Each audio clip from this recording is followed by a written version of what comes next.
Hello friends, welcome to Narmada's Tamil Kitchen. இன்னைக்கு video வந்து பார்த்துட்டீங்கன்னா சண்டே லஞ்ச் ரொட்டீன் தான் வந்து நான் உங்க கூட ஷேர் பண்ண போறேன்.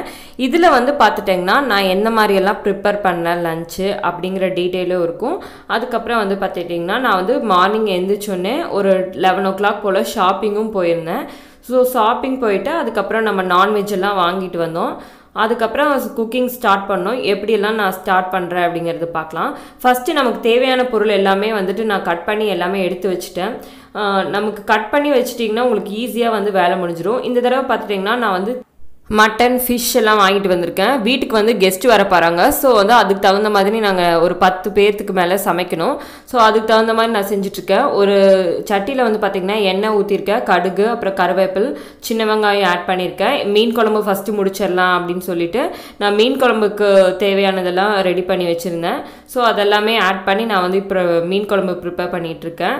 நான் வந்து பார்த்துட்டிங்கன்னா ஒரு 10 பேர்த்துக்கு தகுந்த மாதிரி தான் இன்றைக்கி லஞ்ச் ரொட்டீன் வந்து இருக்க போகுது. ஸோ வந்துட்டு கெஸ்ட் எல்லாம் வர போகிறாங்க. அதுக்கு தகுந்த மாதிரி நான் ப்ரிப்பேர் பண்ணிகிட்ருக்கிறேன். நல்லா வந்துட்டு அந்த ஆனியன் வந்து நல்லா இதாகணும். சின்ன வெங்காயம் போட்டு நீங்கள் மீன் குழம்பு வச்சிங்கன்னா ரொம்ப டேஸ்ட்டாக இருக்கும். இது வந்து பார்த்திங்கன்னா நான் செட்டிநாடு ஸ்டைலில் தான் வந்து மீன் குழம்பு பண்ணுவேன். நான் ஆல்ரெடி வந்துட்டு உங்களுக்கு ஒரு வீடியோவும் ஷேர் பண்ணியிருக்கேன், நான் எப்படி வந்து மீன் குழம்பு வைக்கிறேன் அப்படின்னு சொல்லிட்டு. சேம் ப்ரொசீஜர் தான் நான் இந்த மீன் குழம்பும் பண்ணுறேன். இந்த மீன் குழம்புக்கு தேவையான மசாலா ஐட்டம்லாம் இதில் ஒன்று ஆட் பண்ணிக்கிறேன். மஞ்சத்தூள், மிளகாத்தூள், மல்லித்தூள் எல்லாத்தையும் வந்துட்டு ஒன்று ஆட் பண்ணிவிட்டு நல்லா வந்து எண்ணெயிலே நம்ம வதங்கிட்டால் தான் உங்களுக்கு நல்லா டேஸ்ட்டாக வரும்.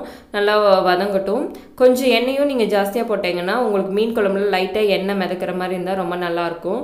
அதுக்கப்புறம் வந்து பார்த்திங்கன்னா புளியும் தக்காளி கரைசலும் ஆட் பண்ணிட்டேன். நெக்ஸ்ட்டு வந்துட்டு நான் இது கூட நல்லா கொதித்த பிறகு மாங்காவும் அதுக்கப்புறம் மீனும் தான் போட போகிறேன். நான் வந்துட்டு நல்லா டீட்டெயிலாக வந்துட்டு அந்த வீடியோவில் உங்களுக்கு சொல்லியிருப்பேன். வேணும்னா அதனோட லிங்க் வந்து டிஸ்கிரிப்ஷனில் கொடுக்குறேன், செக் பண்ணி பாருங்கள். நான் இந்த மாதிரி தான் வந்துட்டு மீன் குழம்பு வந்து பண்ணுவேன். மீன் குழம்பு ஒரு பக்கம் ரெடி ஆயிடுச்சு. நெக்ஸ்ட் வந்து பார்த்துட்டிங்கன்னா மட்டன் வந்துட்டு சுக்கா மாதிரி பண்ணலான்னு சொல்லிட்டு அதுக்கு தேவையான தேங்காவும் சோம்பு அதுக்கப்புறம் பூண்டெல்லாம் எடுத்து அரைக்க போகிறேன். மட்டன் வந்து பார்த்துட்டிங்கன்னா உங்களுக்கு நான் ஆல்ரெடி வந்துட்டு வெங்காயம் தக்காளியெல்லாம் தாளிச்சிட்டு நான் ஒரு குக்கரில் வந்துட்டு 2 விசில் வச்சுருந்தேன். அப்போ தான் நல்லா மட்டன் வேகும் அப்படின்னு சொல்லிட்டு எப்பவும் போல் தாளிக்கிற மாதிரி மெத்தட் தான். ஸோ நல்லா தாளித்த பிறகு நல்லா கொதிச்சிட்ருக்கு. இந்த ஸ்டேஜில் நம்ம அரைச்சி வச்சுருக்கிற மசாலாவை ஆட் பண்ணிக்கலாம்.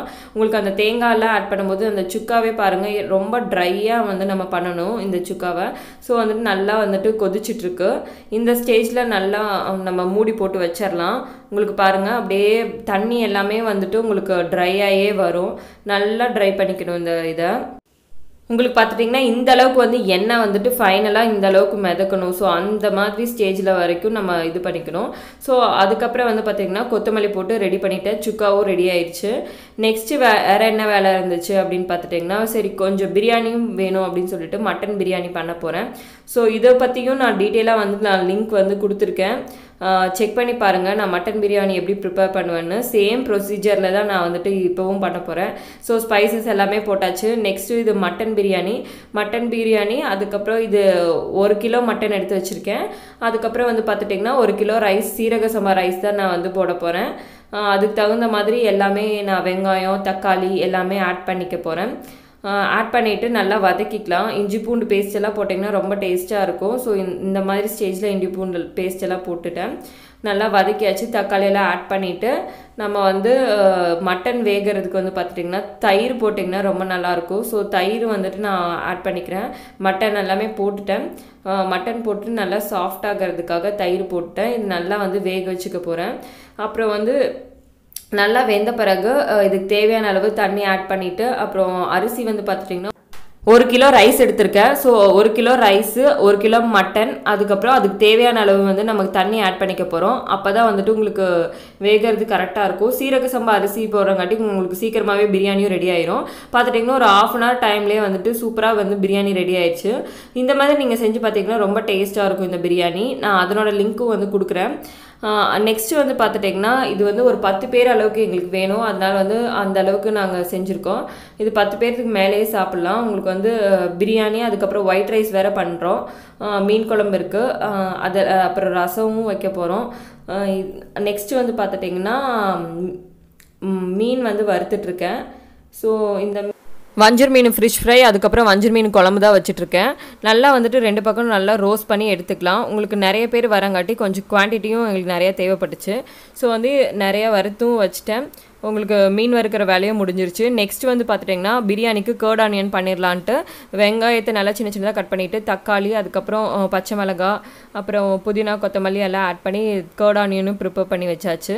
ஸோ எல்லாமே நம்ம ஃபினிஷ் பண்ணியாச்சு. பார்த்துட்டிங்கன்னா கர்ட் ஆனியன், அதுக்கப்புறம் மட்டன் சுக்கா, அதுக்கப்புறம் வந்து மீன் குழம்புக்கு காம்பினேஷனாக வந்துட்டு ஒயிட் ரைஸ் வச்சுட்டோம். ஒயிட் ரைஸு அதுக்கப்புறம் ரசமும் வச்சுருக்கோம். மீன் குழம்புல வந்து பார்த்துட்டிங்கன்னா நாங்கள் மாங்காய் ஆட் பண்ணுவோம் செட்டிநாடு ஸ்டைலில், ரொம்ப டேஸ்ட்டாக இருக்கும். ஒயிட் ரைஸ் வந்துட்டு வச்சுட்டோம், ஏன்னா பத்தாமல் போயிடும் அப்படின்னு சொல்லிட்டு கொஞ்சம் ஒயிட் ரைஸு சேர்த்தியே வச்சுட்டோம். பார்த்துட்டிங்கன்னா உங்களுக்கு நான் பிரியாணி, அதுக்கப்புறம் கர்டு, அதுக்கப்புறம் வந்து பார்த்துட்டிங்கன்னா உங்களுக்கு ஃபிஷ் ஃப்ரை இருக்குது, அதுக்கப்புறம் முட்டையும் ஒன்று வச்சுருந்தோம், அதுக்கப்புறம் சுக்கா இருக்குது. ஸோ இதுதான் வந்துட்டு எங்களோட லஞ்ச் ரொட்டீனாக இருந்துச்சு. எங்களோட சண்டே லஞ்ச் ரொட்டீன் உங்களுக்கு பிடிச்சிருக்குன்னு நினைக்கிறேன். பிடிச்சதுன்னா கண்டிப்பாக லைக் பண்ணுங்கள், ஷேர் பண்ணுங்கள், சப்ஸ்கிரைப் பண்ணுங்கள். தேங்க்ஸ் ஃபார் வாட்சிங்.